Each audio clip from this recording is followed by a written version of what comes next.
Olá, meu nome é Jorge Henrique Rezende Vieira e eu estarei apresentando um resumo sobre a análise de sequência de DNA repetitivo da abelha Phrasomyia varia por abordagem genômica.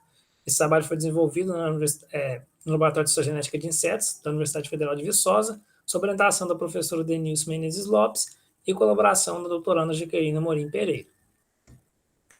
Os DNAs repetitivos eles constituem uma grande porção dos genomas de eucariotos e eles podem ser classificados em duas classes principais, que são os elementos repetitivos em tandem e os dispersos. Os elementos repetitivos em tandem eles têm a característica de serem repetidos,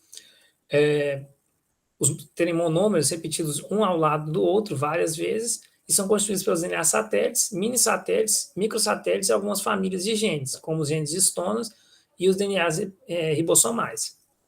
Já os elementos dispersos, eles são constituídos pelos elementos transponíveis, que são os DNAs transposons e os retrotransposons, e eles têm a capacidade de se replicar e se deslocar de um ponto a outro do genoma.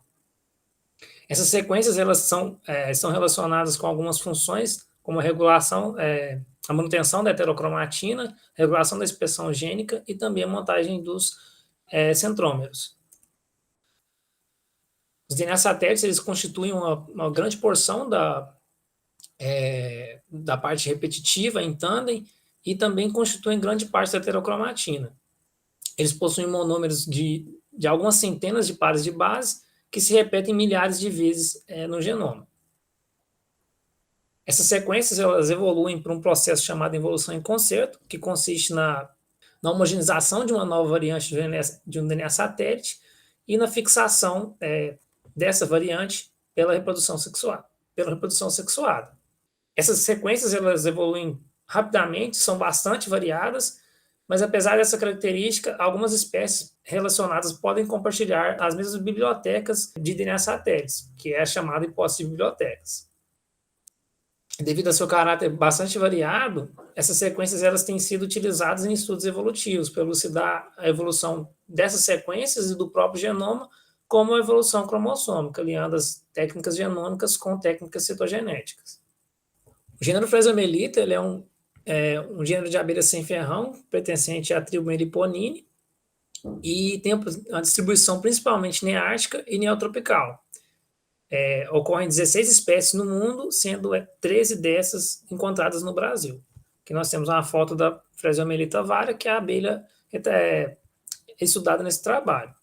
As abelhas da espécie elas possuem 2N igual a 30 cromossomos, está retratado aqui nessa metáfora de Phrasomeliita varia. Outra característica inerente do grupo é a grande quantidade de heterocromatina, que é bastante comum também em meliponídeos, e essa heterocromatina em Phrasomeliita varia é distribuída principalmente em um dos braços cromossômicos, como a gente pode ver nessa banda C, realizada por Rocha e colaboradores em 2003.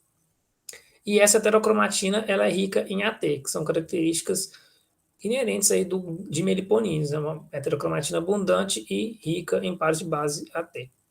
Dessa forma, nosso trabalho teve como objetivo identificar as principais famílias de DNA satélite no genoma de Phrasomeliita varia e descrever a sua abundância, tamanho e a composição dessas sequências. Então, a partir de um genoma de Phrasomeliita varia já descrito e depositado em um banco de dados público, nós utilizamos as ferramentas Repeat Explorer, Tarian e Genius para identificar as principais famílias de satélite e também caracterizar quanto à abundância e composição em pares de base AT. Essas sequências são identificadas inicialmente pela densidade gráfica. A gente pode ver que nessa figura o padrão de densidade gráfica comum de DNA satélites gerado pelo programa Repeat Explorer e visualizado pela ferramenta Tarian. Nós utilizamos o Genius principalmente para analisar a composição dessas sequências e a ferramenta Repeat Explorer e Tarian, além de identificar essas famílias, dão também a abundância no genoma.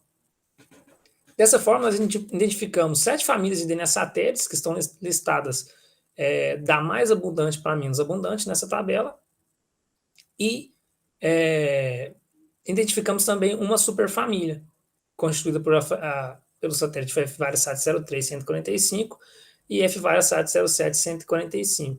São sequências que são semelhantes, mas não tão semelhantes para constituir uma única família. O comprimento dessas sequências ele variou de 131 até 1.145 pares de base, e a abundância de pares de base AT variou de 53,2% até 76%. A abundância dessas sequências no genoma variou de 0,011% até 10,4%. Nós podemos observar a presença de um dos satélites expressivamente mais abundante que os demais. Nesse gráfico, a gente pode avaliar isso com mais clareza, que mostra a abundância das famílias de satélite identificadas em relação ao satelitoma. Então, que é o conjunto de satélites.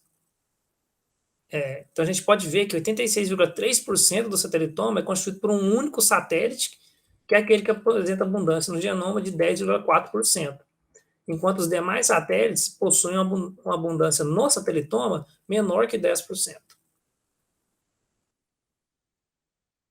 Nós não encontramos nenhuma homologia com outras sequências a partir das buscas por similaridades nos bancos de dados RapidBase e BLAST, mas os padrões encontrados nos satélites de Fresemilita varia são semelhantes aos encontrados em outros meliponíneos e outros insetos. Então, a maioria desses satélites eles são ricos em AT, como os vistos aqui, e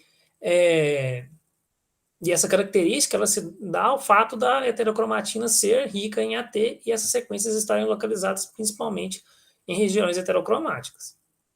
Além disso, um padrão que tem sido visto em meliponíneos é a presença de um satélite bem mais abundante que os demais, como a gente visualiza em Fresemilita varia. Então, dessa forma, esse estudo ele permitiu aumentar o conhecimento sobre as sequências repetitivas em Fresemilita varia e na tribo Meliponine. Aliados a técnicas citogenéticas, esses dados eles podem ajudar a elucidar a evolução cariotípica e genômica na espécie. Então, esperando uma distribuição, principalmente em regiões de heterocromatina para esses satélites. Essas foram minhas referências.